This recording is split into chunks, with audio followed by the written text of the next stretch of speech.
You're listening to Seattle Real Estate Podcast. This is our holiday edition. Northwest Multiple Listing Service statistics for the month of November. Hope you had a great Thanksgiving. We're moving on to the holiday season. Let's put it that way. Happy holidays. Let's get into it. What does the holiday season look like for us? Well, interest rates, and the Fed is kind of committed to holding the interest rates tight. We saw yesterday, recording this for you on the 13th, on the 12th of December, the Federal Reserve had their meeting and they said, "Oh, let's hold things tight." And I think in the first quarter of 2024, you're going to see the Fed probably start to do some at least quarter point reductions in their federal funds rate. And you are already seeing interest rates start to move lower. We're somewhere around 7.1, 7.2% right now, off of the highs of somewhere around 7.8. So we're down, well over half point, closer to a point, but not quite to a full point. And that is starting to drive up some of the refinance and a little bit of activity. But we're also into our holiday season, which is people are thinking more about eggnog and attending their Christmas party than they are about, let's run out and buy a home, right? Because that's just how this season works. But there's still activity going on out there. Let's get into some of these stats here. Market recap. This is from the Northwest Multiple Listing Service. Slight decrease in interest rates has raised cautious optimism. Interest rates had fallen to around 7.2% as of December 1st, in comparison to 7.8% in October of 2023. And a continuation of that decrease, let me get you guys in on here. There we go. Sorry about that. And a continuation of the decrease would have a positive impact on the market in general. Well, that's kind of stating the obvious, right? But so much of this is people got used to those 3%, 4%, even 5% rates. If we had something with a 5 in front of it right now, you'd have a wildly different market. But we've got a lot of sellers out there not putting their homes on the market and a lot of buyers out there not pulling the trigger because they know interest rates are probably going to go down. And if a seller is on the fence about whether they put their home on the market and it becomes, available inventory, then if it sells, they got to hop into the same market with the buyers where they're, working with considerably higher interest rates and payments and affordability issues that the buyers are. So a lot of sellers right now are just kind of sitting on the sidelines going, all right, when's the rate's going to get to the point where I can sell my home and do what I need to do? So a lot of what you're seeing right now are people that have to make a move, whether there's been, a death in the family or a relocation, job transfer, those are the same things. Something changed in the family dynamics, got to make a move. That's who you're seeing move right now. Because if you are a seller and you've got either no mortgage or a low interest rate mortgage, why would you move right now? You wouldn't, unless you had life extenuating circumstances, right? So, however, the decline in seasonal inventory continues to drive home prices upward, spurring an increase of 4.6% in prices from November of 2022. So that is system-wide. It's like 26 counties, I think it is. So you've got a situation where even though interest rates have gone from, call it 2.75% up to almost 8%, and they did blip over 8%, you've got a situation where because you've got such little inventory that whatever is out there is still being purchased and prices are being driven up. So because there's such little inventory, you don't have that chase down type mentality. All right, if it's not selling, drop my price lower than the next guy. And that is what happened during the Great Recession that literally dropped our prices. And we saw some, 30%, 35%, 40% price breaks, price drops in the marketplace because you had to chase it down. We do not have the inventory, and it's a nationwide deal. A lot of markets do not have the inventory to have that kind of price drop. And in fact, it's going the other way. Here in the Pacific Northwest, we've got about a 2-month system-wide inventory. That is still wildly low. 4 to 6 months is considered normal. People are complaining about, well, my community has a 4-month supply. That's normal. we've just gotten used to this whacked out supply, lack of supply in our marketplaces. Northwest Multiple Listing Brokers reported 4,300 closed sales in November 2023, which is a 16% drop from closed sales in November of 2022. However, this is a slight improvement from October's year-over-year charge in closed sales, which decreased 18% when compared to October 2022. Well, in October, we had the high interest rates. So we've backed off of that a little bit. And so the activity, the closed sales is going to go up a little bit. There's going to be a few more buyers wanting to close and take advantage of some slightly reduced interest rates. While most counties in the Northwest Multiple Listing Report, 19 of 26, I was right on that 26 figure, saw a decrease in the number of homes sold. 7 of the counties saw a year-over-year increase, including Grant, Okanagan, Kittitas, Walla Walla, San Juan, Adams, and Ferry counties. What I would say there is those are very low population counties for the most part. San Juan County, some of the most expensive real estate in the Pacific Northwest. Just not a lot of homes, not a lot of population. So you can have a little bit of activity kind of really, send the statistics into what's going on there. Well, that's because you've got a little bit of activity applied over very few homes in general. And that's how you kind of get that. The median sales price increased year over year in 21 of the 26 total counties included in the statistical report. That is something that everybody has been saying, prices are going to drop, they're going to go down, they're just going to drop, they're just going to tank, they have to, interest rates went up. You don't have enough supply, and what little supply you do have is being absorbed by those people needing to make a move. So overall, the median price for homes sold in November 2023 was $601, up 4.6% when compared to 2022. 3 counties with the highest median priced homes were San Juan. There we go at $975. That's all 10 homes in San Juan County.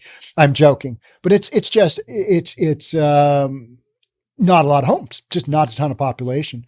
King County, call it 800, and Snohomish County, call it just over 700. The 3 counties with the lowest median priced homes were Grant County, Ferry, and Adams. And those are some of the smaller counties way further out in more remote areas. They're inherently going to have some more, they're going to have less of a median home price. When compared to the same month last year, November 2023, the month we just got through, experienced a 17% decrease in the number of active property listings on the market. Yeah, that's what we're talking about. That shrinking supply. That is what is driving all of this. Because if you have a well-priced home in the marketplace, it's going to sell. It's going to sell. You've got buyers out there. Maybe it now takes 2-3 weeks to sell. In a lot of these counties, 3 weeks is pretty normal. Those are days on market well under a month. That's quick. So you may not have the multiple offer situations. You may not have the big price increases, but you're still seeing some of that too in the really competitive markets in the areas where people like in Seattle or Bellevue or Redmond or Kirkland here, kind of in the central portion of the Northwest Multiple Listing Service, the areas that are really super close to the employment centers, you're still having multiple offers. You're still having bidding wars. It's crazy. And that's because people are moving in for jobs and you don't have enough supply. So if somebody wants it, they're competing with a handful of other people. Whether or not interest rates are, well over 7, doesn't matter. If somebody wants it, they're going to take it. And our pricing relative to California is still pretty affordable for what you get home-wise. So you've still got a little bit of that. Because you've got folks leaving California in droves. They're primarily going to Texas and Florida, but a lot of them always come up to the Pacific Northwest because it's arguably better climate, less sun, better climate. And we've got job opportunities that they want to take advantage of with all the tech sector and everything else that brings with it. Although the number of sale transactions and housing inventory levels typically drop in the fall and winter months, the expected seasonal slowdown continues to be exacerbated by the high interest rate environment for buyers relying on mortgages. With the 30-year fixed mortgage rate currently just over 7.2, the purchasing power of prospective buyers remains stunted relative to the few short years ago. Okay. So where moving forward, what does December look like? What does January look like? Well, we're in December, so I can tell you what the first half of it looks like. And it looks like there is, a little bit of thawing of the real estate market. What you've got going on is people looking forward to, okay, we know the Fed is probably going to do some interest rate drops. They've done 11 hikes over the last year and a half, right? They've done whatever that time period is.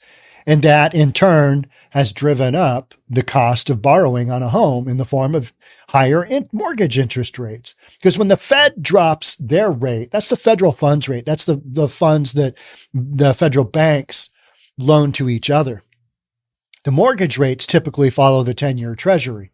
So what we're seeing right now is that the treasury yields are dropping. And so when the 10-year treasury drops along with a lot of these other securities or bonds, so I don't know why I said securities, then you're seeing mortgage rates drop as well. So I think you're seeing the anticipation of, okay, we're going to see rates drop, but by how much? And I've had people tell me anywhere from, yep, Sean, interest rates are going to be 5.5% to, no, interest rates are going to be high through 2025. The full gamut, because nobody knows. This is a crapshoot. And what are we looking at? What is our indicator? Our indicator is inflation.